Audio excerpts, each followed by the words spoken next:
그 다음에 이어서 우리가 이제 토목설계 설강의를 진행을 할 건데, 문제가 너무 쉬웠습니다. 그래서 뭐 제가 설명할 것도 그렇게 많지 않고요. 뭐 금방 끝날 것 같습니다. 천천히 한번 해볼게요. 뭐 일단 뭐 출제 빈도부터 보게 되면은, 근데 토목설계에서는 출제 빈도가 중요한 게 아니라고 했습니다. 뭐 그럼에도 불구하고 한번 보게 되면은, 뭐 콘크리트 철근이 이제 보통 한 6.57% 나오는데, 여기서 두 문제가 출제가 됐으니까 10% 이렇게 나왔고, 얼추 이게 비슷하잖아.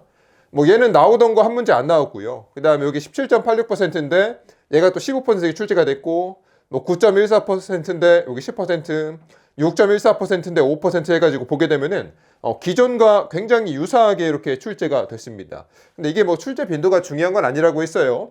토목설계는 어떻게 공부해야 된다고 했습니까? 얘네들이 이제 우리가 좀 골고루 공부를 해야 된다고 했습니다. 근데 뭐 얘를 다 외우라는 게 아니고요. 이론서에서 색칠 안 된 부분 우선적으로 외우면은 문제를 맞출 수가 있다고 했습니다. 그래서 뭐 출제 빈도는 기존과 굉장히 유사하게 출제가 됐지만 뭐 그렇게 중요한 건 아니고, 근데 여러분들이 이제 중요한 게 뭐라고 했냐면은 토목설계에서 문제가 어렵냐 어렵지 않냐는 여기 지엽적인 문제가 출제가 되느냐, 계산 과정이 복잡한 문제가 출제가 되느냐, 이게 이제 관건인데, 이번에 시험에서 이제 지엽적인 문제가 두 문제가 출제가 됐습니다. 그래서 여기 하중 내진 설계 용접 볼트에서 한 문제가 이렇게 출제가 됐고요. 그 다음에 여기 제외 문제에서 이렇게 한 문제가 출제가 됐거든요. 그래서 이 두 문제가 뭐냐면은 5번이랑 15번입니다. 이게 5번이 있고 15번이 이렇게 있는데, 얘네들 어떻게 하면 됩니까? 그냥 찍으면 됩니다. 이 지엽적인 문제는 여러분들이 풀 수가 없다고 했어요. 그래서 그 두 문제는 찍으면 되고, 근데 여러분들이 여기 시험에서 이 두 문제를 제외하고는 나머지 문제가 굉장히 쉬웠거든요. 그래서 보게 되면은 나머지 문제 난이도가 굉장히 낮기 때문에 쉬운 난이도다 이렇게 생각을 합니다. 그래서 여러분들이 그나마 못 풀만한 문제가 5문제가 있어요. 여기 4번, 10번, 15번, 16번, 5번이 있거든요. 그래서 뭐 얘네들을 다 틀렸다고 하더라도 75점입니다. 그래서 수험생들 점수를 보게 되면은 지금 굉장히 높은 상황이다 이렇게 볼 수가 있어요. 굉장히 쉬운 난이도다 볼 수가 있고, 상위권 학생들 점수를 보게 되면은 85점에 굉장히 밀집해 있습니다. 보통 제가 이제 지금 학생들 점수 통계 나온 걸 봤는데, 상위권 학생들이 이제 80점에서 90점 사이에 굉장히 빼곡하게 몰려 있습니다.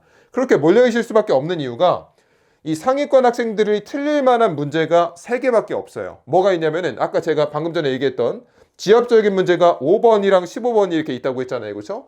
이거는 뭐 상위권이 됐든 하위권이 됐든 못 풀어요, 여러분들이. 여러분들이 풀 수가 없는 문제가 두 문제가 있고, 그 다음에 이 16번 문제가 이제 블록 전단 파괴 문제가 있거든요. 이것도 틀릴 수 있습니다. 그래서 이제 상위권 학생들이 이렇게 3문제 정도 틀리게 되면은 85점 근처에 있는데, 딱 이 통계는 그대로 나옵니다. 이렇게 3문제를 틀릴 수 있는데 실제로 학생들 점수를 봐도 80에서 90점에 몰려 있다 이렇게 볼 수가 있습니다. 그래서 간단하게 그냥 시험은 쉬웠다 이렇게 볼 수가 있고요. 문제를 또 풀어볼게요.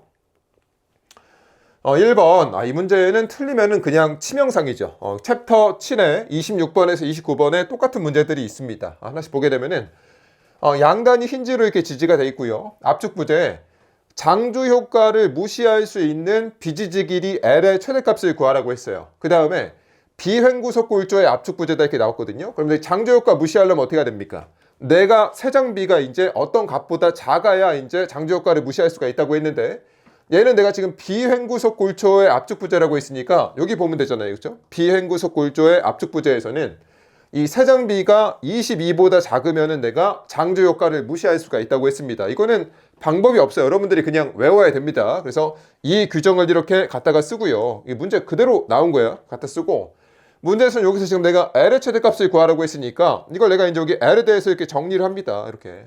나머지는 대입을 해요. 이 K는 얼마입니까? 얘가 지금 유효 길이 앞에 붙어 있는 개수잖아요. 그렇죠? 내가 지금 얘가 양단 힌지라고 했기 때문에 이거는 1이죠. 그렇죠? 양단 힌지일 때 K는 1이라고 했으니까 여기다 1 갖다 넣고, 여기 20이 있고, 그 다음에 여기 R이 있는데, 여기 우리가 뭐 R은 이제 뭐 직사각형 단면일 때 0.3H 쓰고 원형 단면일 때 0.25D 쓴다 이렇게 했는데, 여기는 R이 어디 있습니까? 여기 200mm 쓰래요. 이렇게 쉬운 문제가 없습니다. 그래서 갖다 넣게 되면은 얘가 4400 나오니까 답이 4번이다 이렇게 풀면 됩니다. 그러니까 이게 여기 있는 문제가 더 어렵죠. 더 어렵다고 하긴 뭐한데 여기 있는 문제들은 이거 갖다가 이렇게 쓰는 문제였거든요. 이렇게 근데 이 문제는 심지어 이 0.25D조차 쓰지도 않고 이걸 갖다가 쓰래요. 훨씬 더 난이도가 쉬워졌다는 얘기죠. 이렇게 있고요. 2번. 이것도 틀리면은 진짜 과락입니다. 과락. 볼게요. 기타 콘크리트 구조 설계 기준에 제시하는 옹벽 설계의 안정 조건에 대한 설명으로 옳지 않은 것은 딱 물어봤습니다. 활동에 대한 저항력은 옹벽에 작용하는 수평력의 1.5배 이상이다. 이게 의미하는 게 뭡니까? 활동에 대한 안전율 물어보는 거죠. 그러니까 저항력이 수평력의 1.5배라는 얘기니까 결국 이제 외력분의 저항력이 얼마냐 이걸 물어본 거잖아요. 그렇죠? 외력분의 저항력이 얼마냐? 이거의 정의가 이제 안전율이라고 했습니다. 그러면은 활동에 대한 안전율이 얼마라고 했어? 1.5라고 했죠. 그렇죠? 그다음에 2번. 이거 맞는 복이고 2번. 전도에 대한 저항 휨 모멘트는 횡투합에 의한 전도 모멘트의 1.5배 이상이다. 이것도 뭡니까? 저항 모멘트가 전도 모멘트의 몇 배 이상이 돼야 돼. 그러니까 안전율이 몇이 돼야 됩니까? 전도는 2배라고 했어요. 얘가 이제 2배니까 틀렸다는 얘기죠. 이거 얼마나 많이 풀었습니까? 우리가 여기서. 그래서 이 정도는 외워줘야 되고요. 벌써 답은 2번이고. 3번. 이것도 정말 많이 나왔죠. 전도 및 집안 지지력에 대한 안정 조건을 만족하지만 활동에 대한 안정 조건만을 만족하지 못할 경우에 일단 여러분들이 이 세 가지가 잘 써져 있는지 봐야 된다고 했어요. 우리가 옹벽의 안전율은 세 가지가 있다고 했습니다. 활동, 전도, 지지력이 있는데 그 세 가지 중에서 내가 전도랑 지지력에 대한 안정 조건을 만족을 했지만 활동에 대해서만 만족을 못했어요. 그럼 이 활동이 뭐라고 했습니까? 얘가 수평 운동이라고 했어요. 수평 운동. 수평 운동이라는 얘기는 옹벽이 이제 왼쪽 오른쪽으로 움직인다는 얘기입니다. 그러니까 전도는 회전 운동인데 회전 운동도 발생하지 않고요. 그 다음에 집안의 파괴도 발생하지 않았어. 그러니까 얘네들에 대해서 안정해. 근데 활동에 대해서만 안정 조건을 만족하지 못했다는 얘기는 얘가 왼쪽 오른쪽으로 움직인다는 얘기입니다. 그러니까 옹벽이 지금 이렇게 있는데 얘가 지금 활동에 대해서만 만족을 못한다는 얘기는 얘가 지금 이렇게 왼쪽으로 움직인다는 얘기예요. 그럼 내가 왼쪽으로 못 움직이게 해야 되잖아요. 그렇죠? 그럼 여기다 우리가 추가적으로 뭘 배치한다고 했습니까? 여기다 이제 뭐 횡방향 앵커를 이렇게 배치를 하고 밑에다가 내가 이렇게 활동 방지벽을 배치할 수 있다고 했습니다. 그래서 여기 보게 되면은 활동 방지벽이나 횡방향 앵커를 배치를 해서 이 옹벽이 이렇게 왼쪽으로 못 움직이게 한다. 못 움직이게 한다는 얘기는 활동 저항력을 증대시킬 수 있다. 이런 얘기를 하는 겁니다. 그래서 이것도 굉장히 중요한 복이고 이거 볼 때 근데 좀 주의해야 될 게 여러분들이 이제 여기가 잘 적혀 있는지 봐야 된다고 했습니다. 여기가 이렇게 나중에 얘랑 이렇게 슬쩍 이렇게 바꿔놓을 수도 있어요. 그러면 이제 틀립니다. 잘 봐야 되고 그 다음에 맞는 복이고 4번. 집안의 지지력은 집안공학적 방법 중 선택하여 적용할 수 있으며 집안의 내부 마찰각 파이와 점착력 C 등과 같은 특성으로부터 집안의 극한 지지력 QU를 추정할 수가 있다. 이게 뭘까요? 이게 이제 뭐 그런 게 있었잖아. 우리가 뭐 수업 시간에 뭐 CNC, QNQ, 뭐 2분의 1 감마 비행 감마 이렇게 있었죠. 뭐 토질력학이 나오는 건데 뭐 여러분들이 이 공식까지 외울 필요는 없고요. 그냥 뭐 C항, Q항, 감마항이 있다. 이것만 알라고 했습니다. 그래서 이런 걸로 이제 내가 극한 지지력을 구할 수가 있고요. 이 경우에 허용 지지력은 극한 지지력의 3분의 1 이하여야 된다. 이거는 정말 중요하죠. 이거는 제가 외우라고 했습니다. 그래서 얘도 맞다. 이렇게 볼 수가 있어요. 됐고. 3번. 이것도 맞춰야 됩니다. 이런 거 틀리면 진짜 큰일 납니다. 이거 다 있어요. 챕터 8에 34번 한번 펼쳐보고. 콘크리트 슬래브와 기초판 설계 기준에서 제시하는 기초판의 휨 모멘트에 대한 설계 시 고려사항으로 옳지 않은 것은 딱 고르라고 했습니다. 최대 개수 휨 모멘트를 계산할 때 강제 미판을 갖는 기둥을 지지하는 기초판은, 그러니까 강제 미판이라는 얘기는 요거란 얘기죠. 여기 강제 미판이 이렇게 있습니다. 요거는 강제 미판 단부를 위험 단면으로 한다. 아니죠. 여기 어디가 위험 단면이라고 했어? 그림으로 외우라고 했습니다. 여기 외면과 여기 강제 미판 단부의 중간이라고 했잖아요. 그렇죠? 여기는 지금 문제에서는 강제 미판 단부라고 했으니까 여기라고 했는데 여기가 아니고 딱 사이 값이란 얘기죠. 그렇죠? 그래서 얘가 틀렸다. 이렇게 볼 수가 있고요. 한 문제 준 거지. 됐고. 2번. 최대 개수 휨 모멘트를 계산할 때 콘크리트 기둥 주각 또는 벽체를 지지하는 기초판. 얘가 이제 베이직한 상황이지 않습니까? 그러니까 우리가 이 상태에서 위험 단면 어딥니까? 그냥 여기 벽체의 외면이라고 했잖아요. 그렇죠? 벽체의 외면을 위험 단면을 한다. 맞는 얘기고. 그다음에 3번. 1방향 기초판 또는 2방향 정사각형 기초판에서 철근은 기초판 전체 폭에 걸쳐 균등하게 배치해야 된다. 맞죠? 우리가 1방향 기초판이란 얘기는 철근을 한 방향으로 배치를 해줘야 돼. 그 철근의 간격은 어떻게 합니까? 아까 이렇게 균등하게 배치한다니까, 이렇게. 그러니까 여기 이 거리를 이렇게 균등하게 배치를 하고요. 만약에 이 방향으로 철근을 배치할 건데 정사각형 기초판이야. 그러니까 얘가 이렇게 정사각형 모양이야. 이때 철근을 어떻게 배치합니까? 그냥 바둑판처럼 이렇게 균등하게 이렇게 배치를 한다고 했어요. 이렇게 바둑판처럼. 그래서 얘도 맞다는 얘기고요. 그러니까 이게 다고. 그 다음에 4번 기초판 각 단면의 휘 모멘트는 기초판을 자른 수직면에서 그 수직면의 한쪽 전체 면적에 작용하는 힘에 대해 계산해야 된다. 이거죠. 우리가 이제 이렇게 있는데 모멘트 계산할 때 여기만 이렇게 잘라가지고 여기 작용하는 힘에 대해서 내가 이제 모멘트를 구하지 않습니까? 뭐 그 얘기를 이렇게 복잡하게 써놓은 겁니다. 뭐 이런 것도 있고요. 4번 이것도 맞춰야 되는데 이거 틀린 학생들이 있습니까? 뭐 틀릴 수도 있다라고 생각을 합니다. 뭐 제가 이렇게 80점 목표 이렇게 써놨습니다. 이렇게. 그래서 뭐 챕터 9의 17번 문제 이렇게 있는데 천천히 한번 볼게요. 프리스트레스 콘크리트 구조 설계 기준에서 제시하는 설계 원칙으로 옳지 않은 것은 딱 물어봤어요. 1번 이거는 맞춰야 되는데 프리스트레스 콘크리트 부재의 설계는 프리스트레스를 도입할 때부터 구조물의 수명 기간 동안의 모든 제하 단계의 강도 및 사용 조건에 따른 거동에 근거해야 된다. 수업 시간에 다 했어요. 이것까지는 제가 여러분들한테 설명을 했었고 이거는 외우라고 했습니다. 그러니까 내가 이제 이게 복잡하게 써져 있지만 그러니까 내가 이 프리스트레스 PSC 설계를 할 건데 여기 보게 되면은 그러니까 구조물의 수명 기간 동안 그러니까 내가 이제 이 구조를 쓰는 동안 받는 하중을 모두 고려해야 된다. 그런 얘기를 하는 겁니다. 이게 복잡하게 써놓은 건데 뭐 이런 것도 있고요. 그 다음에 2번 프리스트레스에 의해 발생되는 부재의 탄소성 변형, 처짐, 길이 변화 및 회전 등에 의해 인접한 구조물에 미치는 영향을 고려해야 된다. 이때 온도와 수축의 영향도 고려해야 된다. 이거를 제가 여러분들한테 외우라고 했습니까? 다 외우라고 안 했어요. 제가 수업 시간 때 어떻게 했냐면은 이렇게 색칠을 해놨죠. 그렇죠? 색칠을 해놓고 이제 조금 여유 있는 학생들이 외워라 이렇게 표현을 해놨는데 지금 여기서 이제 문제가 출제가 된 거예요. 근데 이거 설명할 때 어떻게 하라고 했냐면은 제가 심지어 교재에다가 이렇게 진하게 이렇게 쳐놨잖아요. 그렇죠? 응력 집중, 탄소성 변형, 처짐, 길이 변화 및 회전, 온도와 수축, 여기 집중 하중이나 개구부 이렇게 한 다음에 제가 이론 수업 시간 때 옆에다가 뭐 쓰라고 했는데 뭐라고 했습니까? 그냥 고려한다 이렇게 외우면 된다고 했어. 그러니까 여러분들이 이 문장이 뭔지 아무것도 몰라도 상관없습니다. 그냥 응력 집중, 탄소성 변형, 처짐, 길이 변화 및 회전, 온도와 수축, 집중 하중이나 개구부 고려한다 이렇게 외우면 문제를 맞출 수가 있다고 했어요. 그러니까 여기서 보게 되면은 뭐 탄소성 변형, 처짐, 길이 변화 및 회전, 온도와 수축 그냥 고려한다잖아요. 그렇죠? 그럼 그냥 맞다 보면 됩니다. 됐고 3번 설계에서는 프리스트레스에 의하여 발생하는 응력 집중 고려합니까? 고려하지 않습니까? 응력 집중 어디 갔어? 어디 있을까?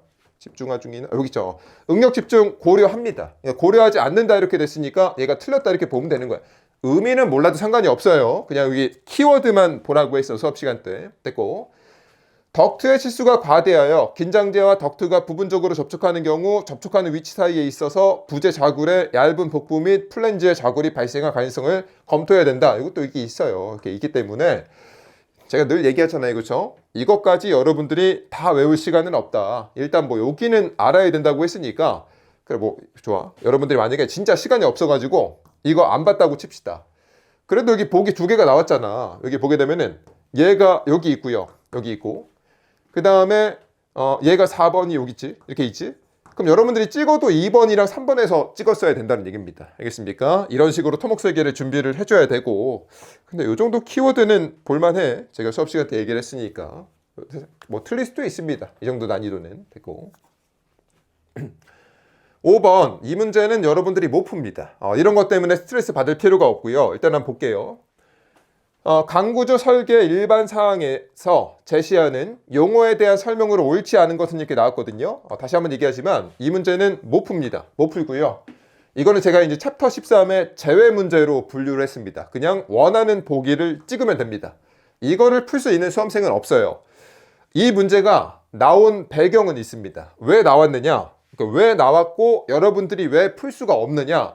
이 문제가 KDS 141305 강구조 설계 일반구조 일반사항 여기서 나왔거든요. 근데 이게 이번에 개정이 됐어요. 이게 언제 개정이 됐냐면은 이게 24년 5월, 2024년 5월로 제가 알고 있는데 이때 개정이 되면서 여기 앞부분에 이제 용어 정의에 대한 부분이 페이지가 추가가 됐습니다. 근데 몇 페이지가 추가가 됐느냐? A4 용지로 이제 17페이지 분량이 추가가 됐습니다. 17페이지 분량이. 그럼 이 17페이지에 이제 뭐가 적혀 있냐면은 이 용어 정의만 적혀 있어. 뭐 커버 플레이트 이렇게 있고 쭉 써져 있고 유효 길이 적혀 있고 쭉 써져 있고. 그러니까 17페이지에 용어 정의만 이렇게 적혀 있어요. 그럼 여러분들이 이거 다 외울 거야?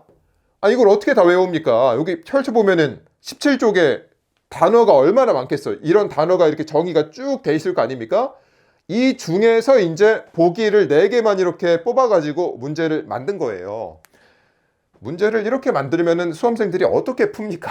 못 풀어요. 이렇게 나오면은. 그렇기 때문에 스트레스 받을 필요가 없다. 그러니까 이 문제는 이 개정이 되면서 이제 출제자가 새로 문제를 하나 더 만든 것이다. 이렇게 보면 되고요.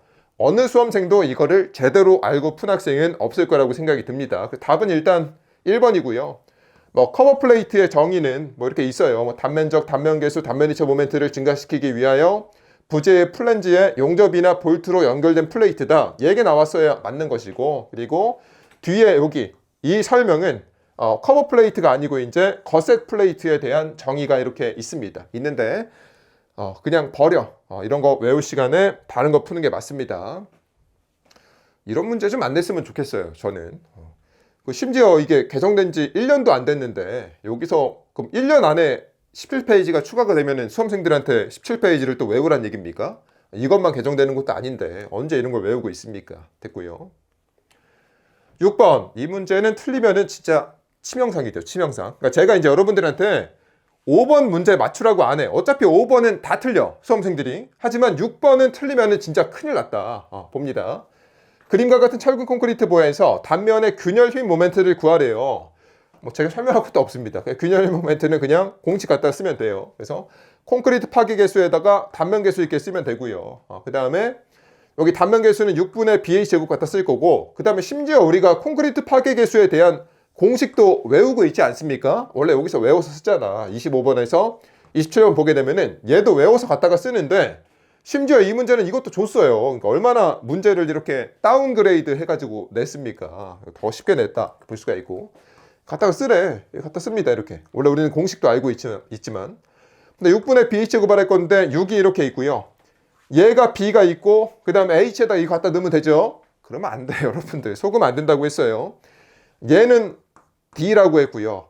얘가 H라고 했습니다. 됐죠? 그래서 H 갖다 넣고 뭐 열심히 계산하면 되겠죠. 됐고. 또 이것도 이제 또 수험생들 막 단위 맞추고 있는 학생들이 있습니까? 그러지 말라고 했어요. 어떻게 하라고 했습니까? 일단 여기까지 쓴 다음에 보기를 이렇게 슬쩍 보라고 했어요. 이렇게. 근데 얘가 지금 뭐 10의 배수에 관계에 있는 애가 없죠. 그렇죠? 그럼 얘네들은 앞자리 뽑으면 된다고 했잖아요. 그렇죠? 이게 숫자 4가 있고요. 분모에 6이 있고 여기 분자에 이렇게 3이 있고 여기는 6의 제곱이 있잖아요. 그렇죠? 6의 제곱이 이렇게 있으니까 이렇게 날리면은 여기 6, 4, 24에다가 3 곱하니까 72잖아. 그래서 7, 2로 시작하는 애 고르면 답이다. 이렇게 하라고 했습니다. 됐고.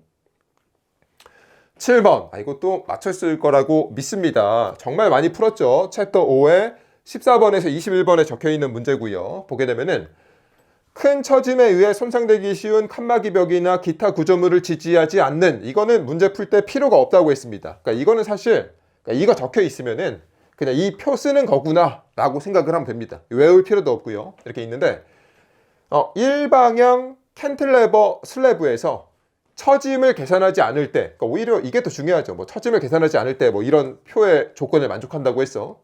이때 슬래브의 최소 두께를 구하라고 했는데 일단 얘가 지금 일방향 슬래브라고 했고요. 일방향 슬래브라고 했는데 리브에 대한 언급이 없으니까 여기 갖다 쓰면 돼. 이 줄이고요. 그 다음에 얘가 지금 지지 조건이 어디 있어? 여기 있죠. 캔틀레버라고 했으니까 여기에서 내가 캔틀레버면은 이제 10분의 L 갖다가 쓰면 되겠죠. 10분의 L을 갖다 씁니다. 10이 이렇게 있고요. 길이가 얘가 지금 3m라고 했으니까 3m를 갖다 넣습니다. 그러면은 300mm니까 얘가 답입니까? 라고 하기 전에 몇 가지 조건을 더 봐야 된다고 했습니다. 뭘 봐야 된다고 했냐면은 이 설계 기준 항복 강도가 400메가파스칼인지 봐야 된다고 했어요. 그럼 얘가 400메가파스칼이면은 이게 이제 그대로 답이 되는 거고요.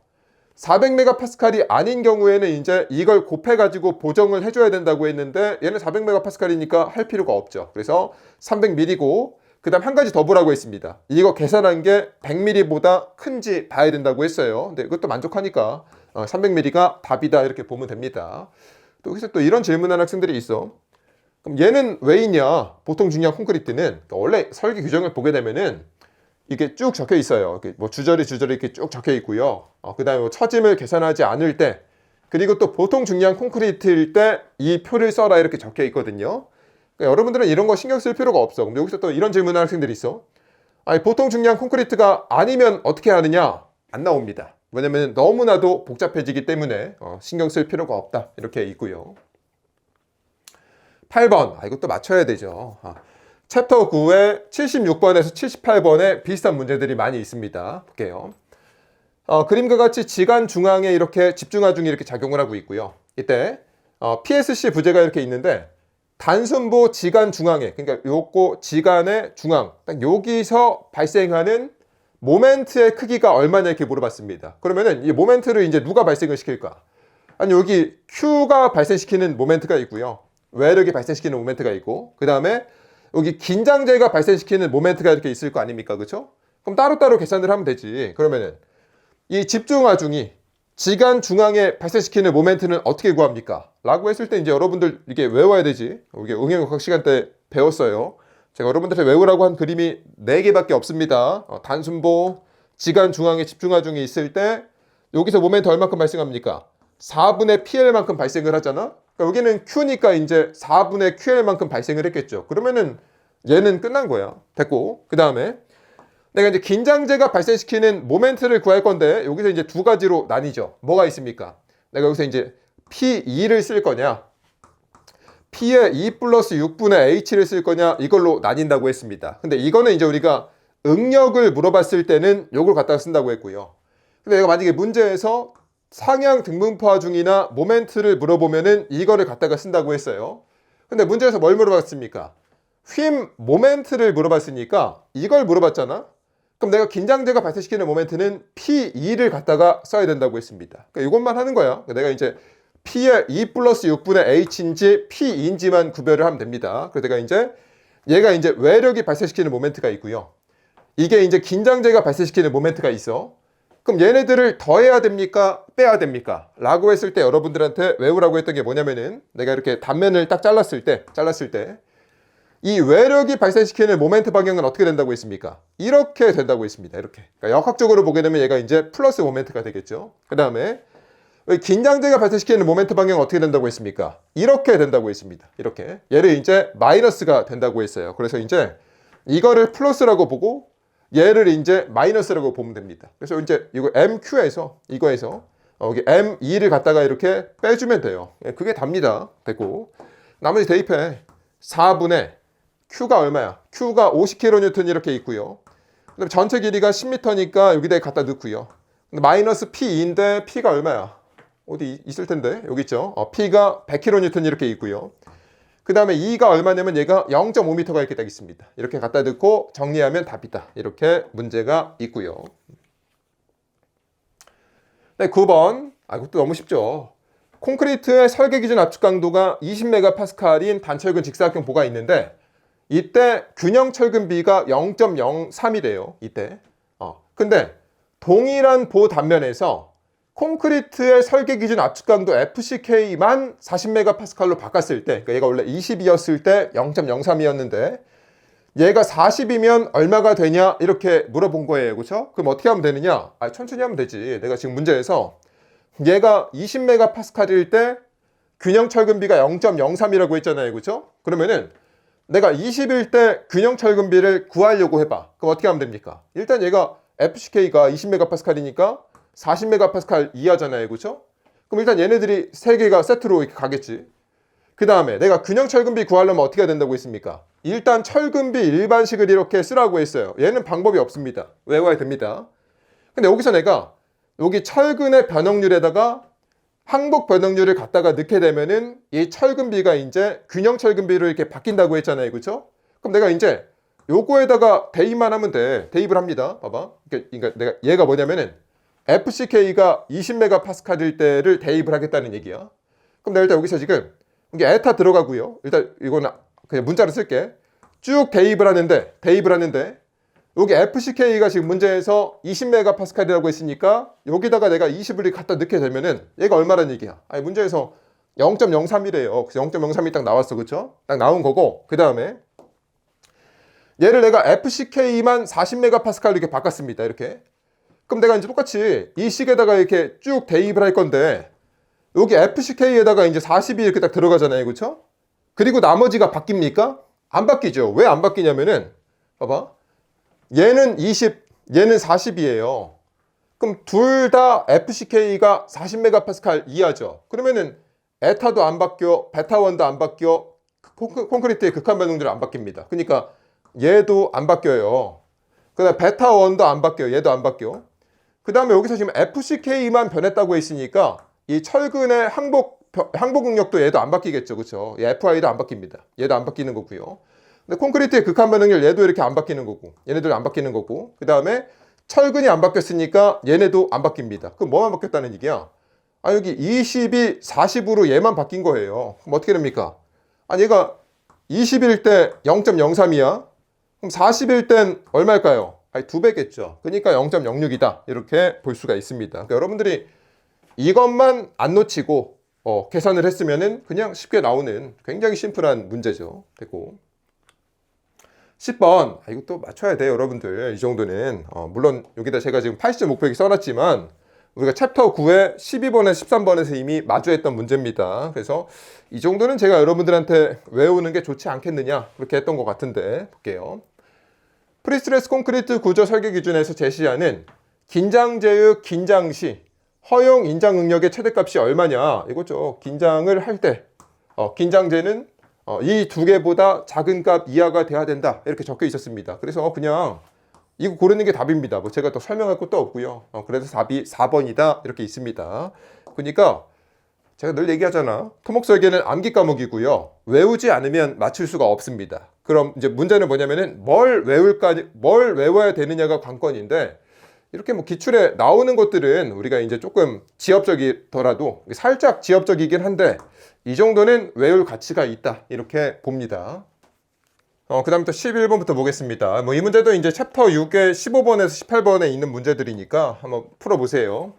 콘크리트 구조 정착 및 이음 설계 기준에서 제시하는 표준 갈고리를 갖는 인장 이형 철근의 기본 정착 길이를 구하라고 했습니다. 그럼 방법이 없죠. 공식을 외워야 됩니다. 이렇게 람다 루트 FCK분의 0.24 FI dB 곱하기 베타 이렇게 있는데 얘가 지금 표준 갈고리니까 0.24가 됐고 우리가 표준 갈고리에 대한 기본 정착 길이는 여기 베타까지 붙는다고 했습니다. 이거 좀 조심을 해줘야 돼. 베타까지 붙어요.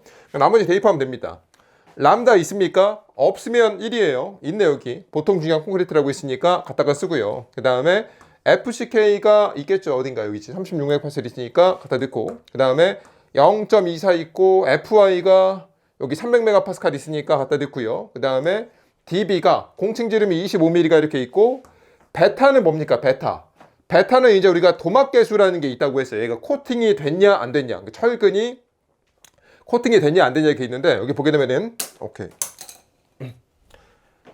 아연 도금 또는 도막되지 않은 철근이라고 적혀 있으니까 여기 있죠. 아연 도금 혹은 도막되지 않은 철근이니까 1을 갖다가 쓰면 됩니다. 그래서 1을 갖다 넣고 정리하면 답이다. 너무 쉽죠. 이렇게 있는데 여기에 얘가 300mm가 이렇게 나왔는데 이 뒤에다가 내가 이제 8dB 이상 150mm 이상 규정을 적용을 해야 됩니까? 그러니까 얘가 이제 여기서 내가 이제 8dB보다 큰지 또는 내가 이제 150mm보다 큰지 얘를 확인을 해줘야 됩니까? 아니죠. 이거 최소값 규정은 정착 길이에 대한 규정이라고 했어요. 네, 이 문제는 지금 여기서 기본 정착 길이라고 했으니까 이거를 적용할 필요가 없습니다. 이렇게 있고요. 12번 이것도 틀리면 치명상입니다. 이 정도는 보너스 문제예요. 콘크리트 구조 전단 및 비틀림 설계 기준에서 제시하는 철근 콘크리트 부재의 전단 철근에 대한 설명으로 옳지 않은 것을 물어봤습니다. 뭐 뒤에는 뭐 읽을 필요 없고요. 여기 VS가 EVC인 EVC보다 큰 경우에 부대축에 직각으로 배치된 전단 철근의 간격은 3분의 d 이하로 감소시켜야 된다. 아니죠. VS가 2VC보다 클 때니까 여기잖아요. 그렇죠? 이때 철근의 간격은 여기서 쓰던 것의 절반으로 줄인다고 했습니다. 절반으로. 근데 여기는 3분의 1로 감소시킨다고 했으니까 틀렸다 이렇게 있고요. 이런 거는 그냥 한 문제 준 거야. 벌써 보기가 틀렸고요. 2번 VS가 2VC보다 작은 경우에 여기죠. 여기 경우에 부대축에 직각으로 배치된 전단 철근의 간격은 2분의 d 이하 또는 600mm 이하로 해야 된다. 그러니까 요거 쓰란 얘기입니다. 요거. 또 학생들이 또 이제 얘 써야 됩니까? 얘 써야 됩니까? 이러면 안 돼요. 어디 있습니까? 여기 있잖아. 철근 콘크리트라고 적혀 있으니까 지금 RC에 대한 얘기입니다. RC. 그러니까 요거니까 맞다 이렇게 볼 수가 있고요. 그다음에 3번. 주인장 철근에 45도 이상의 각도로 설치되는 스트럽을 사용할 수가 있다. 맞죠? 우리가 이제 여기는 45도고 뭐 굽힘 철근은 30도고 이런 거 있었잖아요. 그렇죠? 수업 시간 때 외웠던 거고. 그다음에 4번. VS가 EVC보다 작은 경우에 경사 스트럽과 굽힘 철근은 부재의 중간 높이인 0.5D에서 이렇게 있는데 일단 여기 앞에는 중요한 게 아니고요. 여기가 중요하지. 부재의 중간 높이인 0.5D에서 반력점 방향으로 주인장 철근까지 연장된 45도의 선. 이게 뭐라고 했습니까? 다시. 부재의 중간 높이인 0.5D. 여기서 0.5D에서 여기서부터 여기까지가 D인데 딱 가운데 0.5D에서 여기서 반력점 방향으로 여기가 반력점이고요. 이쪽이 이제 지간 중앙이라고 했습니다. 그러니까 여기서 이쪽 방향이 아니라 이쪽 방향으로 반력점 방향으로 주인장 철근까지 얘가 이제 주인장 철근이잖아요. 그렇죠? 주인장 철근까지 연장된 45도 선. 여기서부터 이쪽 방향으로 주인장 철근까지 연장된 45도 선. 얘가 의미하는 게 뭐라고 했습니까? 이게 사인장 균열면이라고 했습니다. 그러니까 지금 여기서 제가 수업 시간 때 정말 많이 설명했는데 여기서부터 여기까지 이렇게 쭉 쓴 게 얘가 의미하는 게 이 사인장 균열면입니다. 그러면은 사인장 균열면과 경사 스트럽 또는 굽힘 철근이 한 번 이상 교차되도록 배치해야 됩니까? 당연한 얘기 아니겠습니까? 우리가 봐봐. 그러니까 여기서 말하는 이 경사 스트럽과 굽힘 철근이라는 얘기는 요거죠. 그러니까 얘네들 이 철근을 의미합니다. 이 철근이 사인장 균열면과 한 번은 교차를 해야 되냐 물어본 건데 당연히 교차를 해줘야 되죠. 우리가 이 철근을 왜 배치합니까? 이 사인장 균열에 저항하기 위해서 배치하지 않습니까? 그러니까 내가 만약에 사인장 균열이 여기 이렇게 발생을 하는데 아니 스트럽을 내가 여기다 배치하면 도대체 무슨 의미가 있어? 얘가 여기에 한 번은 지나가야 된다. 그거를 이렇게 복잡하게 써놓은 거예요. 됐죠? 근데 이 문장 볼 때 중요한 게 있다고 했습니다. 여기서 이제 우리가 중요한 게 뭐라고 했어? 여기 뭐 반력점 방향을 뭐 지간 중앙 방향으로 바꾸면 틀린다고 했고요. 그러니까 내가 지금 여기서 이쪽 방향으로 가야 되는데 만약에 여기 내가 만약에 반력점 방향이 아니라 지간 중앙 방향이라고 하면 여기서 이쪽 방향으로 간다고 했잖아요. 그렇죠? 이거는 역학적으로 아무런 의미가 없다고 했고 그 다음에 이 45도 선이 아니라 만약에 30도로 바꾸면 또 틀린다고 했습니다. 이 사인장 균열은 무조건 45도로 발생을 한다고 했어요. 그래서 이것도 나중에 바꿔서 나올 수가 있다. 이렇게 있고요. 13번 이거는 이제 응용역학이죠. 응용역학인데 역학에서 너무 많이 풀었던 문제입니다. 이것도 틀린 학생들이 있나? 볼게요. 그림과 같이 중심 축하 중 P가 이렇게 작용을 하는데 작용하는 철근 콘크리트 기둥이 이렇게 있습니다. 이때 철근과 콘크리트가 부담하는 축하 중의 B를 구하라고 했습니다. 그게 무슨 얘기냐면은 내가 얘를 이렇게 P라는 힘을 이렇게 꾹 눌렀어요. 그럼 이 힘을 내가 이제 누가 부담을 합니까? 여기 내가 단면을 딱 잘라서 봤더니 얘가 이런 식으로 딱 생겼나 봐. 그럼 여기 내가 여기 철근이 있잖아요. 그렇죠? 철근도 있고 여기 콘크리트도 있습니다. 콘크리트도 있어. 그럼 내가 여기다가 준 이 P라는 힘을 여기서 내가 이제 콘크리트가 PC로 부담을 할 거고요. 철근이 내가 이제 PS로 부담을 할 건데 이 콘크리트가 부담하는 힘과 철근이 부담하는 힘이 몇 대 몇이냐 이렇게 물어봤습니다. 그럼 몇 대 몇입니까? 제가 뭐라고 했어? 내가 여기다 P를 주게 되면은 얘네가 이제 콘크리트랑 철근이 이 P를 내가 이제 이렇게 나눠서 부담을 하잖아요. 그렇죠? 근데 어떻게 나눈다고 했습니까? 강성의 B로 나눠서 부담한다고 했어요. 그러니까 내가 지금 P라는 힘을 줬는데 철근이 받는 힘은 이 강성의 B로 이렇게 나눠서 받는 거고요. 내가 똑같이 P를 줬는데 콘크리트가 부담하는 힘은 이렇게 강성의 비로 나눠서 받는다고 했습니다. 내가 지금 전체 강성에서 철근의 강성 B만큼 철근이 힘을 받는 거고요. 전체 강성에서 콘크리트의 강성만큼, 콘크리트의 강성 B만큼 콘크리트가 힘을 받는다 이렇게 표현한다고 했습니다. 그래서 대입하면 되죠. 원래식은 얘가 뭐야? 내가 이쪽에다 내가 지금 축력을 줬으니까 원래 식이 이제 축강성이죠. 얘가 원래 L분의 ES, AS 이렇게 들어가고요. 그 다음에 얘도 이제 L분의 ES, AS 이렇게 들어가고 얘도 이제 L분의 EC, AC 이렇게 들어가는데 어차피 L은 똑같죠. 어차피 여기서부터 여기까지 이 길이 L은 똑같기 때문에 이렇게 날려요. 그럼 나 이제 위에가 ES, AS, 얘도 ES, AS, 얘도 EC, AC가 되는 거고 얘도 마찬가지로 이 자리에다가 내가 EC, AC 갖다 넣고 여기도 EC, AC 갖다 넣고 여기다가 ES, AS를 갖다 놓습니다. 그럼 문제에서 철근과 콘크리트의 비를 구하라고 했으니까 PS 대 PC를 구하라고 했거든요. 그러면은 얘랑 얘가 몇 대 몇일까요? 지금 여기는 똑같잖아. 여기 똑같고 여기도 똑같으니까 ES, AS 대 EC, AC 이렇게 쓰면 되겠죠. 이렇게 딱 씁니다. 그 다음에 내가 대입을 하려고 봤더니 조건이 뭐냐면은 여기서 보게 되면은 콘크리트의 면적이 철근 면적의 13배래요. 그러니까 여기 어디 갔어? 콘크리트의 면적이 철근 면적의 13배다 이렇게 표현을 해주고요. 그 다음에 철근의 탄성계수는 콘크리트의 탄성계수의 8배래요. 여기서 보게 되면은 어디 갔어? 철근의 탄성계수가 콘크리트 탄성계수의 8배다 이렇게 표현을 했습니다. 나머지는 이제 봐봐. 여기 EC 있고 여기도 EC 있어. 여기도 AS 있고 여기 AS 있습니다. 그러면은 8대 13이잖아. 답이 8대 13입니다. 그래서 여러분들이 이 정도는 풀어줘야 된다. 이거 모르는 학생들은 응용역학의 강성 챕터가 있습니다. 강성. 그 챕터를 문제를 풀어보면은 쉽게 풀 수가 있어요. 14번. 이것도 맞춰야 되죠. 챕터 1에 28번에서 29번 문제가 있습니다. 볼게요. 콘크리트에 발생하는 크리프에 대한 설명으로 옳지 않은 것은 습도가 증가함에 따라 크리프가 증가한다. 하나씩 보면 되죠. 내가 습도가 증가하면은 건조 수축은 감소하겠죠. 당연히 감소하겠지. 무슨 얘기냐면 내가 이 콘크리트 공시체가 이렇게 있어요. 이게 다 있는데 여기 안에 이렇게 물이 들어가 있겠지. 물이 들어 있는데 이 주변이 지금 굉장히 습해. 날씨가 습해. 그럼 날씨가 습하면은 이 물이 이게 증발이 잘 되겠습니까? 물이 잘 안 날아가겠죠. 이게 잘 안 날아가니까 당연히 건조 수축이 감소하겠지.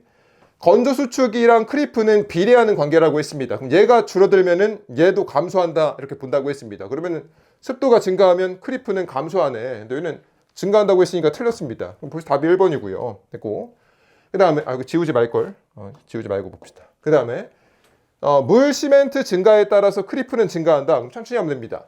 물 시멘트 비가 증가한다는 얘기는 얘가 가지고 있는 물이 많아진다는 얘기야. 그럼 얘가 물이 많으면은 얘가 날아간 만큼 얘가 건조 수축이 발생을 할 거 아니에요. 그렇죠? 그러니까 얘가 물이 많이 가지고 있으니까 이 물을 잃어버린 만큼 증발되는 만큼 건조 수축이 증가한다. 이렇게 볼 수가 있고요. 건조 수축이랑 크리프는 비례 관계에 있다고 했으니까 얘가 커지면은 얘도 커지겠죠. 그러면은 단위수량이었나? 물 시멘트 비가 증가하면은 크리프가 증가하죠. 얘도 맞다 이렇게 볼 수가 있고요. 됐고. 3번.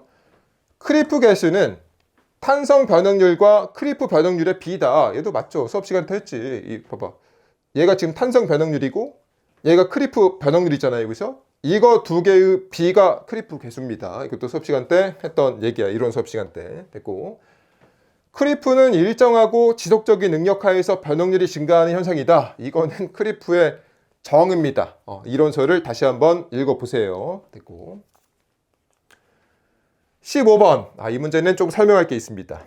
이 문제는 어디냐면은 챕터 11의 25번 문제를 보게 되면은 진짜 똑같이 생겼습니다. 이거랑 똑같이 생긴 문제가 있어요. 근데 이 문제 푼 학생이 거의 없겠죠. 왜냐면은 제가 여기 챕터 11의 25번 문제 풀면서 뭐라고 했냐면 수험생들한테 뭐 이런 것까지 외우냐. 이런 것까지 외우기는 힘들다. 그렇게 설명을 했습니다. 그래서 이 문제는 찍고 넘어가도 그렇게 큰 지장은 없습니다. 찍고 넘어가도 큰 지장은 없는데 출제자가 지금 이 문제를 그대로 가져다가 이렇게 문제를 만들었어요. 그러니까 이거는 이제 의도가 뭘까요? 그냥 기출 열심히 푼 학생한테 한 문제 더 주겠다. 뭐 이런 얘기죠. 이런 건데 근데 이거 너무 좀 지엽적이기 때문에 이런 문제 틀려도 그렇게 큰 지장은 없습니다. 그래서 뭐 나머지 보기는 뭐 수업 시간 때 했던 거니까 이게 쭉 있고요. 심지어 답도 똑같습니다. 이게 지금 4번이 틀렸다 이렇게 나왔는데 이게 15배 이하 300ml 이하가 아니고 얘가 지금 12배 이하 여기 150ml 이하입니다. 그래서 여기가 12배 150이니까 틀렸다 이렇게 있는데 다시 한번 얘기하지만 이거는 뭐 의미를 알 필요는 없고요. 뭐 단순 암기를 해줘야 되는데 이런 것까지 암기하라고 하기는 좀 그렇습니다. 그래서 얘가 틀렸다 이렇게 보면 돼요. 이거 맞춘 학생들은 한 10점 줘야 돼. 이런 것까지 외웠다는 얘기는 정말 집중적으로 공부를 했다는 얘기거든요. 그래서 이렇게 있는데 근데 이 문제에서 아무도 눈치를 못 챈 게 있어요. 뭐냐면은 여기 지금 챕터 11의 25번 문제도 그리고 이 문제도 그러니까 새롭게 출제된 이 문제도 지금 답이 4번이에요. 그렇죠? 여기도 답이 4번이고요. 여기 답이 4번입니다. 그러니까 지금 이 보기가 지금 틀렸다 이렇게 나온 거야. 그러면은 챕터 11의 25번 문제의 2번 보기를 봐봐요. 2번 보기. 그럼 2번 보기는 여기서 맞았다라고 표현이 된 거잖아요. 그렇죠? 그리고 이 문제에서도 지금 2번 보기가 맞았다라고 나온 거잖아요. 그렇죠? 그러면은 여기 적혀 있는 2번 보기랑 이 문제에 적혀 있는 2번 보기랑 똑같이 생겨야 되거든요. 근데 다릅니다. 이게 무슨 얘기냐면은 여기 문제를 보게 되면은 25번 문제를 보게 되면은 2번 보기가 쭉 나와 있는데 여기가 20ml라고 적혀 있고 맞는 보기다 이렇게 적혀 있습니다. 맞는 보기다. 근데 지금 우리가 이 문제는 여기 25ml라고 적혀 있고 얘가 맞는 보기다 이렇게 적혀 있잖아요. 그렇죠? 왜 두 개 다 맞을까요? 왜냐하면 최근에 설계 규정이 바뀌었습니다. 이게 설계 규정이 바뀐 지가 1년이 안 넘었어요. 1년이. 근데 우리가 배우고 있는 이 교재는 1년 주기로 개정이 되지 않습니까? 근데 이거는 규정이 바뀐 지가 별로 안 된 게 바로 문제로 출제가 됐기 때문에 이게 여러분들이 시험 공부를 하고 있는 그 와중에 설계 규정이 바뀐 겁니다. 근데 이런 거 가지고 문제 내면 안 돼요. 왜냐면은 이 수험생들이 그러니까 그냥 우리가 이런 거지. 실시간으로 바뀌는 설계 규정을 그때그때 찾아가지고 공부를 할 수 없잖아. 수험생들이. 그렇기 때문에 이 출제하시는 분들이 이 1년이 지나지 않은 설계 규정으로 문제를 출제하는 게 과연 맞느냐 뭐 그런 생각이 듭니다. 그럼 바뀔 때마다 찾아서 외울 거야? 물론 저는 알고 있죠. 뭐가 바뀌었는지. 그러면은 이거 바뀌었습니다. 계속 실시간으로 여러분들한테 알려줘야 되는데 그런 식으로는 공부를 할 수가 없어요. 그런 식으로 공부하기 시작하면 여러분들이 외울 게 너무나도 많아집니다. 그렇기 때문에 이거는 다시 한번 얘기하지만 원래 20ml였는데 25ml로 바뀌었습니다. 이게 어디가 지금 바뀌었냐면은 강구조 설계 기준 쪽이 바뀌었어요. 근데 다행인 건 뭐냐면은 우리가 이 강구조 설계 기준은 거의 다 지엽적인 문제들이지 않습니까? 그래서 이런 거는 뭐 이번 연도까지는 그냥 무시하고 넘어가는 게 좋을 것 같습니다. 이거 다 찾아가지고 여러분들이 외우고 있을 수가 없어. 그러니까 괜히 이것도 막 이거 얘 때는 20 맞았는데 왜 지금은 25가 맞다고 하느냐? 설계 기준이 최근에 바뀌었다. 근데 신경 쓸 필요가 없다. 이렇게 보면 됩니다. 근데 중요한 건 뭐냐면은 그러니까 지금 여러분들이 만약에 얘를 철저하게 외운 학생들은 얘도 틀렸다라고 보는 게 맞아요. 근데 어느 누구도 저한테 질문하지 않습니다. 왜 그럴까요? 어느 누구도 얘를 외우지 않기 때문이죠. 이거는 지엽적이기 때문에 다행이다라고 볼 수가 있습니다. 어떻게 보면은. 근데 우리가 이제 좀 이렇게 설계 기준이 바뀌면은 한 이 문제로 출제하는 유예 기간을 한 2년에서 한 3년 정도 주면 어떤가 그렇게 생각을 합니다. 예전에는 좀 유예 기간을 줬어요. 무슨 얘기냐면은 이게 대규모로 바뀌었던 게 언제가 있었냐면은 2022년 때 이게 설계 기준이 바뀌었었거든요. 근데 이게 바뀐 게 한 2년 정도 지나니까 시험 문제에 나왔었어 이렇게. 근데 이런 식으로 이제 수험생들이 좀 이렇게 적응할 시간을 좀 줘야 되는데 이거는 너무 1년도 안 된 보기가 이렇게 나오는 것은 좀 마음에 들진 않지만 뭐 틀렸다고 할 수는 없고요. 뭐 상관은 없습니다. 지엽적이니까. 16번 이 문제 맞춘 학생 있습니까? 정말 공부를 열심히 하고 있는 학생입니다. 이 문제는 챕터 11에 31번 문제가 있는데 근데 이거 제가 이 문제 풀 때 뭐라고 했냐면은 그냥 찍으라고 했습니다. 근데 출제자도 이 문제를 보니까 너무 투머치하다고 생각을 했는지 이 문제를 이제 조금 이렇게 다운그레이드 해가지고 나온 문제가 이 문제입니다. 그러니까 이게 이번 문제들을 보면은 약간 어떤 느낌이냐면은 기출 열심히 푼 학생한테 한 문제라도 더 주고 싶다 이런 어떤 출제자의 의도가 보입니다. 얘를 이제 굉장히 쉽게 이렇게 바꿔서 낸 거야. 그래서 보게 되면은 한번 볼게요.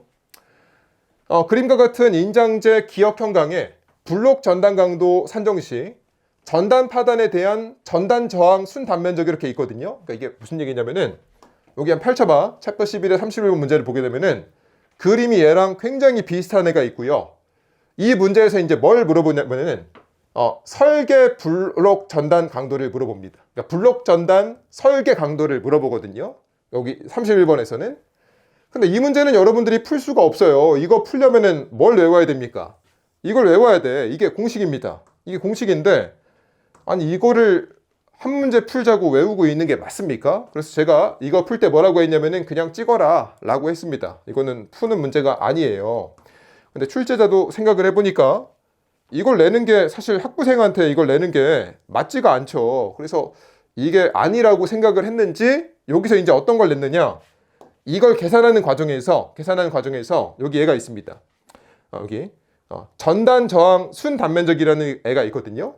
그러니까 요것만 한번 계산을 해봐라 라고 나온 문제가 이 문제입니다. 이 문제인데 이거는 조금 할만해. 그러니까 제가 이거는 80점 목표라고 분류를 했는데 어떤 형태인지 한번 볼게요. 간단하게 설명을 할게.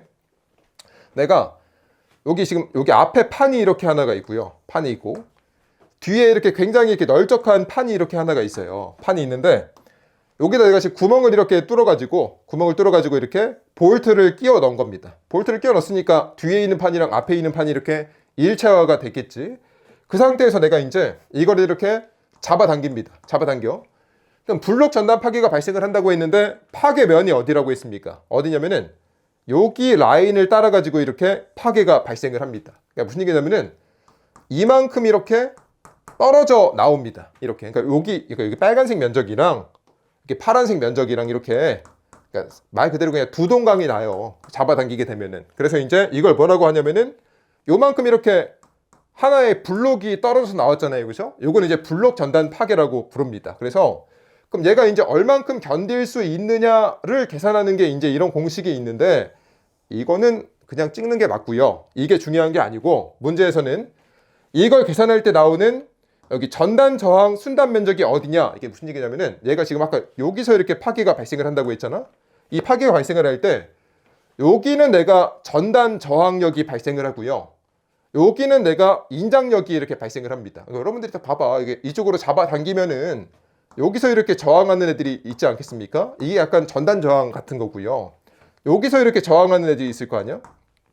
얘가 약간 인장력입니다. 인장력. 그러니까 나 지금 문제에서는 여기서 저항하는 순 단면적이 얼마냐? 그러니까 여기 전단 저항 순 단면적이 얼마냐는 이 라인에서 저항하는 여기 이제 면이 이렇게 있어요. 이렇게 면이 입체적으로 보게 되면 이런 식으로 이렇게 있을 거 아니야. 여기에 면적이 얼마냐 이렇게 물어보고 있는 겁니다. 여기 면적 어떻게 구할까? 어떻게 구하냐면은 이 길이에다가 여기 두께를 이렇게 곱하면 되겠죠. 요만큼이 이렇게 두께가 있을 거 아니에요. 입체적으로 보게 되면은 뭔 말 하는지 알죠? 내가 지금 육면체가 이렇게 잘려 나가면은 좀 과장돼서 그릴게요. 이런 식으로 이렇게 있을 거 아니에요. 이렇게 있을 거 아닙니까? 육면체가. 그러면은 여기 면적이 얼마냐? 여기 전단 면적이 얼마냐? 그걸 구하라는 얘기야. 그럼 어떻게 하면 될까요? 일단 내가 여기서 지금 이 길이를 구합니다. 이 길이를. 그럼 얼마야? 100 더하기 50입니까? 100 더하기 50인데 아니죠. 왜 아니냐면 문제에서 지금 여기서 순 단면적을 구하라고 했어요. 왜 순 단면적이라고 했냐면은 여기 내가 지금 구멍이 빠져요. 구멍이. 그럼 내가 이제 이 길이에서 구멍을 빼줘야 돼. 구멍이 몇 개 있어? 1개, 2개 있고 여기 0.5개 있거든요. 구멍이 지금 2.5개가 있습니다. 근데 구멍의 지름이 얼마냐면 여기 지금 24mm라고 했으니까 24mm를 갖다 넣은 거야. 그러니까 여기서부터 여기까지가 이제 길이가 되는 거고요. 길이. 여기에다가 이제 강판의 두께를 곱해주면 되겠지. 강판의 두께가 여기가 지금 10mm니까 이거 곱하면 답이다. 그런 문제가 답니다. 그래서 이게 다고요. 만약에 여기서 내가 순단 면적이 아니라 그냥 전단 면적을 구한다고 하면은 이걸 안 빼주겠죠. 뭐 그런 컨셉도 있는데 이것까지는 할 만하다고 생각을 합니다. 근데 아마 시험장에서 이거 푼 학생이 거의 없을 거라고 생각이 들어요. 왜냐면은 학생들이 이 31번을 안 풀기 때문에. 다시 한번 얘기하지만 이거 틀려도 아무런 지장이 없습니다. 뭐 이런 것도 있고요. 17번. 이 문제 맞춰줘야 되죠. 이것도 엄청 많이 풀었습니다. 챕터 4에 42번에 45번 문제가 이렇게 있고 개수전단력 VU가 이렇게 있는데 직사각형 철근 콘크리트 보에서 최소 전단 철근의 배치가 필요 없는 반면에 D의 최소값을 구하라고 했습니다. 그럼 내가 최소 전단 철근도 배치하지 않으려면 어떻게 해야 됩니까? 내가 개수 전단력이 2분의 1 파이 VC보다 작으면은 내가 최소 전단 철근도 배치하지 않는다고 했어요. 그러니까 이게 필요 없다고 했으니까 이 조건을 만족을 해야 돼. 이건 외워야 됩니다. 이렇게 있고요. 그 다음에 얘는 이제 콘크리트의 공칭 강도니까 VC는 6분의 1 람다 루트 FCK BWD를 우리가 외워서 갖다가 쓰는데 심지어 이 문제는 이걸 줬어요. 이거 도대체 왜 줄까? 그러니까 이런 거를 보면은 이 시험의 문제 난이도가 얼마나 쉬웠는지 알 수가 있습니다. 우리가 기존에 나왔던 기출문제를 보게 되면은 이거 안 줍니다. 이거 우리가 외워서 갖다가 쓰는 거야. 근데 문제 줬으니 갖다 써요. 이렇게 얼마나 친절합니까? 그쵸? 갖다 쓰고 내가 지금 여기까지 왔는데 문제에서 뭘 물어봤습니까? 문제에서 지금 D를 물어봤어요. 그러니까 D만 우변에다 남기고 좌변에다가 다 정리를 합니다. 나머지는 대입을 해. 파이는 얼마입니까? 파이가 문제에 없죠. 당연히 없겠지. 파이가 얼마일까? 얘는 내가 지금 전단에 대한 강도 감소 개수니까 0.7로 갖다가 쓰고요. 람다 있습니까? 문제가 정말 완벽해. 람다도 보통 안 주는데 안 주면 1 갖다 쓸 건데 줬으니까 갖다 쓰고요. FCK가 문제에서 25MPa이니까 갖다 넣고 B가 얼마야? 어딘가 있겠지. 여기 500mm 있고 12가 있고 개수전단력 VU가 100이라고 했으니까 정리하면 답이다. 이렇게 있어요. 다시 한번 얘기하지만 이런 문제 틀리면은 진짜 과락 나옵니다. 과락. 여러분들이 여기를 풀어봐야 돼. 18번. 그러니까 이번 시험이 얼마나 쉬웠는지 알 수 있는 대목이죠. 콘크리트 구조 힘 및 압축 설계 기준에서 제시하는 압축 부재의 설계에서 최소 나선 철근비에 대한 공식이 이렇게 생겼대요.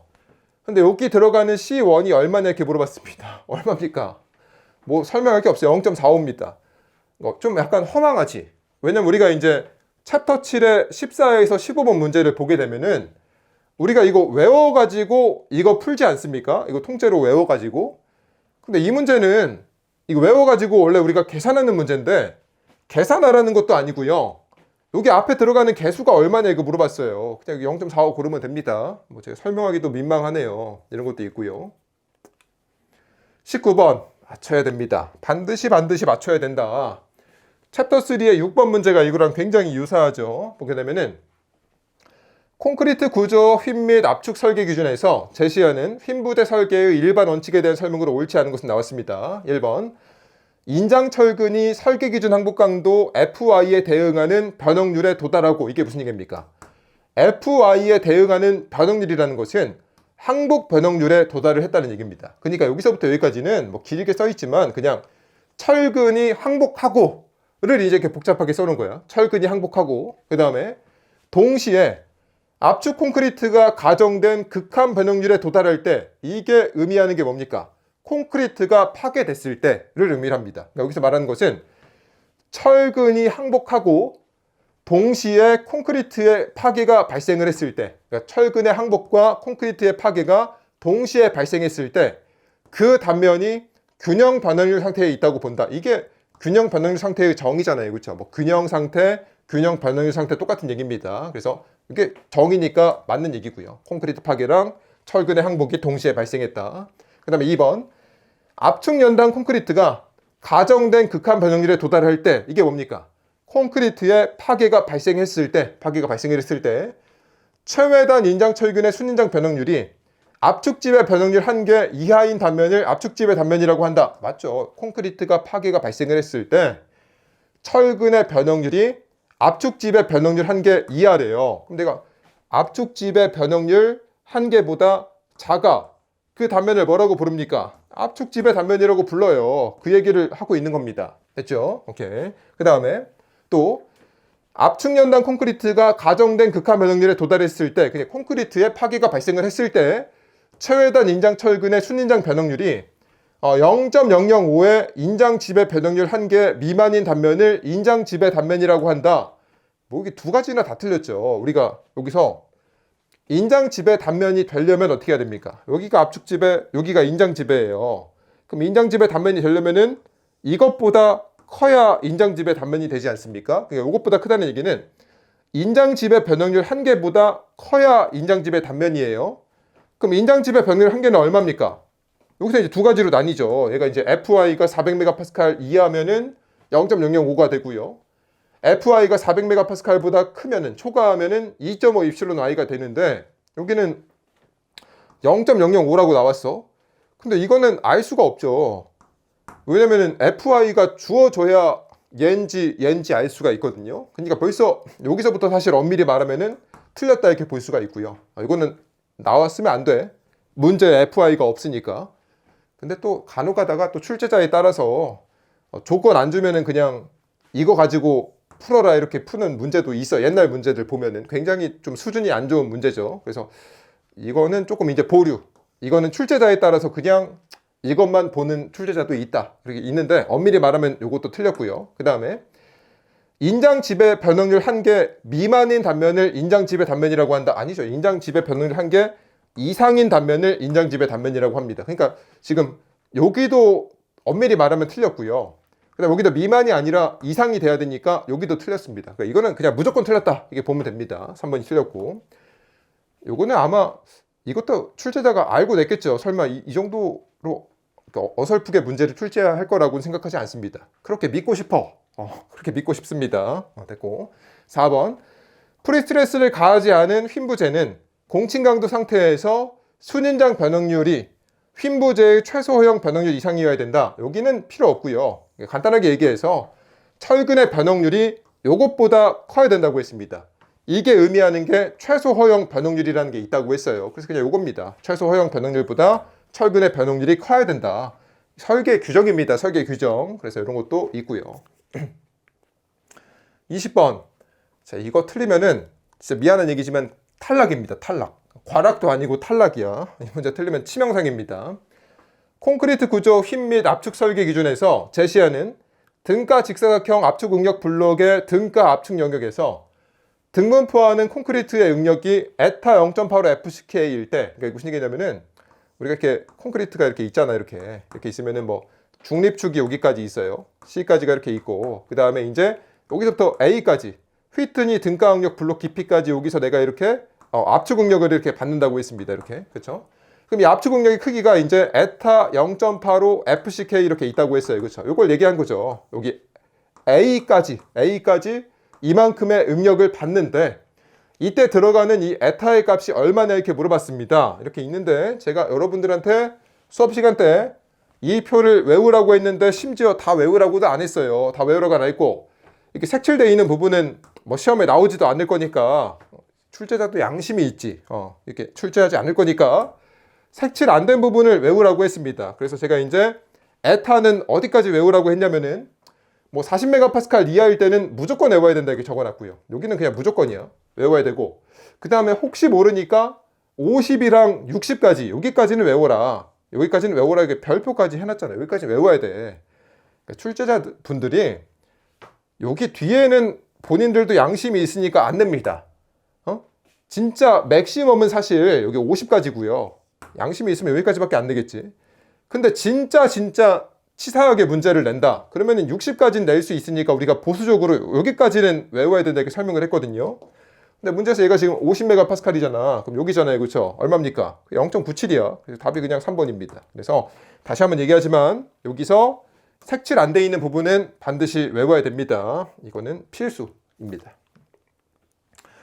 그래서 우리가 또 이제 해설을 이렇게 쭉쭉 해봤는데 이번 설계는 굉장히 쉬웠어요. 쉬웠고 근데 토목 설계 난이도가 근 몇 년간 높아질 생각이 없습니다. 점점 난이도가 쉬워지는 것 같아. 근데 이러다가 갑자기 높아지면은 또 이제 난리 나거든요. 이제 완전히 이렇게 기조를 바꾼 것인지 아니면 또 언젠가 높아질지 알 수는 없습니다만은 이 정도 난이도로 나오게 되면은 수험생들한테 이제 토목 설계라는 과목은 아무런 걱정이 없죠. 근데 갑자기 바뀔 것 같진 않습니다. 그냥 비슷하게 나올 것 같고요. 토목 설계는 그냥 이 국가직 난이도 수준으로 나올 것 같으니까 그냥 뭐 비슷하게 이렇게 공부를 했으면 좋겠습니다. 만약에 이렇게 내다가 예전에 냈던 것처럼 나와버리면 진짜 과락률이 말도 안 되게 치솟게 되거든요. 그러면 진짜 난리 납니다. 그러니까 출제자분들이 좀 난이도의 방향을 잡고 이왕 이렇게 출제하기로 마음을 먹으셨으면은 지방지까지 이렇게 내셨으면 아마 그렇게 내지 않을까 저는 생각을 합니다. 갑자기 올리진 않겠죠. 그래서 토목설계는 이런 방식으로 공부를 했으면 좋겠습니다. 해설 강의는 이 정도까지 하고요. 나머지 궁금한 점은 이제 카페에 질문을 남겨주세요. 여기까지 하겠습니다.